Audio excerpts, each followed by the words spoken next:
तो कैसे हो आप। मेरा नाम अब्दुल्ला भट्ट है। पहले वीडियो को लाइक और चैनल को सब्सक्राइब कर दीजिए। मेरी वीडियो देखने के लिए आपका बहुत बहुत शुक्रिया। बात का आगाज़ करते हैं कि अश्विन साहब नंबर 1 बन गए फिर टेस्ट के अंदर। तो जसप्रीत बुमराह उससे पहले नंबर 1 थे, लेकिन अब क्या हुआ गया है कि अश्विन बन गया। कोई इतना खास इंडिया को फ़र्क पड़ने ही नहीं वाला, क्योंकि दूसरा जो नंबर 1 पे आया वो इनका ही बंदा है। अश्विन आ गया जो पहले भी कई दफ़ा नंबर 1 बॉलर रह चुका है टेस्ट क्रिकेट का। इतने साल उसको हो गए, इतनी इसकी उम्र हो गई, लेकिन टेस्ट क्रिकेट में अभी तक नंबर 1 पे रहना ये बहुत ही बड़ी अचीवमेंट होती है। लेकिन एज भी उसकी बहुत ज़्यादा है, सीनियरिटी में भी वो बहुत ज़्यादा है यार, कमाल का बंदा है।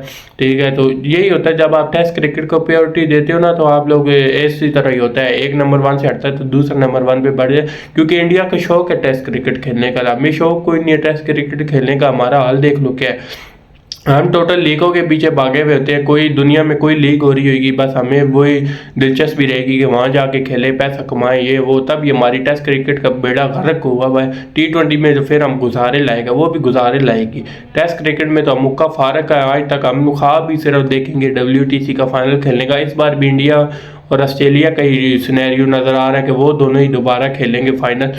लेकिन अश्विन को बहुत बहुत मुबारक हो। टॉप 10 में तो चलो पाकिस्तानी एक शहनशाह अफरीदी आ ही गए हैं, फास्ट बॉलर। और बुमराह भी चौथे पे चले गए, चौथे 5वें नंबर पे चले गए बुमराह। बाबर आजम की भी 3 दर्जे तरक्की हुई है, टॉप 5 में आ गए। उसके बाद अब बात करते हैं जी ज़रा युवराज सिंह के ऊपर। युवराज सिंह ने कल मैं उनकी एक बात सुन रहा था, स्टेटमेंट उन्होंने दी बेसिकली मुंबई इंडियन के बारे में, कि वो बड़ा नाखुश थे युवराज सिंह के, यार आपने रोहित शर्मा को हटा के हार्दिक पांड्या को कैप्टन बना दिया। हालांकि रोहित शर्मा तो इंडियन क्रिकेट टीम का कैप्टन है, और मुंबई इंडियन में वो क्या हार्दिक के अब अंडर का बैटिंग करेगा। तो मैं भी कोई अपने पिछली 1-2 वीडियोस में यही कह रहा था कि भाई ना करो इस तरह, ये बड़ा ब्लंडर डिसीजन होएगा। आपने रोहित शर्मा को हटा दिया, पहले एक बार इंडिया का कप्तान देख लो कौन है, फिर उसके बाद मुंबई इंडियन अपना कप्तान अनाउंस करती तो ज़्यादा बेहतर आता। इससे क्या होता है कि टीम में इख्तलाफात पैदा होते हैं।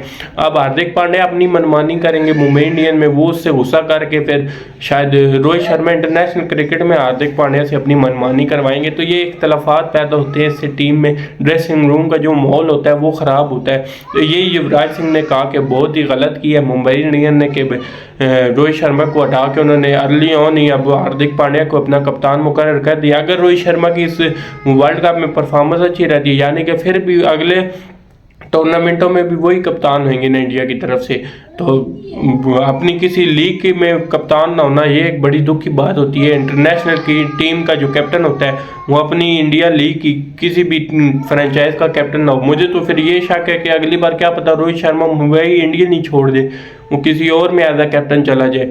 तो ये होता है चीज़ें जो ड्रेसिंग रूम का माहौल ख़राब करती हैं। उसके बाद जो अगली खबर आ रही है वो आ रही है जी, 2 बड़े प्लेयरों ने IPL के लिए ना कर दिए। वो कौन से हैं? नाम है जेसन रॉय और हैरी ब्रूक। इंग्लैंड क्रिकेट की हिस्ट्री रही है कि इंग्लैंड वाले बहुत ही ज़्यादा नखरा करते हैं। पहले इंग्लैंड का गोरे लोग सारे ही नखरा करते हैं। पहले हमने मिचेल स्टार्क को देखा, उन्होंने कितनी बार नाम दर्ज कराया, फिर वो कहते हैं मैं बिजी हूँ ये वो। फिर उन्होंने जेसन रॉय पहले भी इससे पहले भी कई बार इस तरह कर चुके हैं कि नाम जमा करा देते हैं और वो पिक हो जाते हैं, फिर वो ना कर देते हैं। उसके बाद हैरी ब्रूक ने भी अब यही करना शुरू कर दिया है। तो जेसन रॉय ने ये बताया कि मैं अपनी फैमिली का इशू ला के बहाना बनाया उन्होंने बेसिकली, और कहा है कि मैं IPL के लिए इस साल अवेलेबल नहीं हुआ। हैरी ब्रूक ने भी यही कहा है, बहाना बनाया है। उसके बाद मिचेल स्टार्क तो इस बार आ गए हैं। तो ये लोग बहाना बनाते हैं कुछ लोग कि यार खेलना नहीं। खैर ये इतनी कोई बड़ी बात नहीं है, क्योंकि देखो PSL खेलने के लिए तो सारे ही बड़े प्लेयरों ने ना कर दी है, कोई भी नहीं आगे खेलता। तो IPL के लिए 2 प्लेयरों ने कर दी, वो भी इतने बड़े कोई नहीं है, ख़ास नहीं है। तो मैं कोई इतनी बड़ी बात नहीं है। लेकिन IPL की जो फ्रेंचाइजी है वो बड़ी नाखुश है, और उन्होंने BCCI को मेल की है और उसमें रिक्वेस्ट की है कि आप एक कानून बनाएं जिसके तहत जो प्लेयर नहीं आता उनमें पक्के बैन लगाएं। क्यों? क्योंकि वो उनको पिक कर लेते हैं, फिर वो खिलाने की बारी आती है, वो एकदम से अपनी कमिटमेंट से फिर जाते हैं और बहाने बनाते हैं, मैं मसरूफ़ हूँ, मैं ये हूँ, मैं वो हूँ। या तो फिर नाम ही ना अपने दर्ज कराया करो। जब नाम दर्ज कराते हो, अब जेसन रॉय को पक्का पिक किया हुआ था, अब क्या उनकी रिप्लेसमेंट पे कौन लेंगे? अब ये तो वो ड्राफ्ट में सोचना पड़ता है लोगों को, ये जो मालिक होते हैं फ्रेंचाइज के, तो ये लॉस होता है।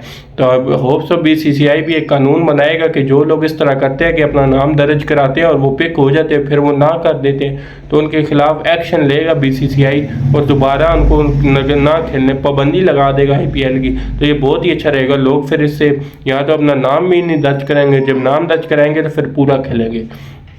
तो मेरी ये वीडियो देखने के लिए आपका बहुत बहुत शुक्रिया। अल्लाह हाफिज़।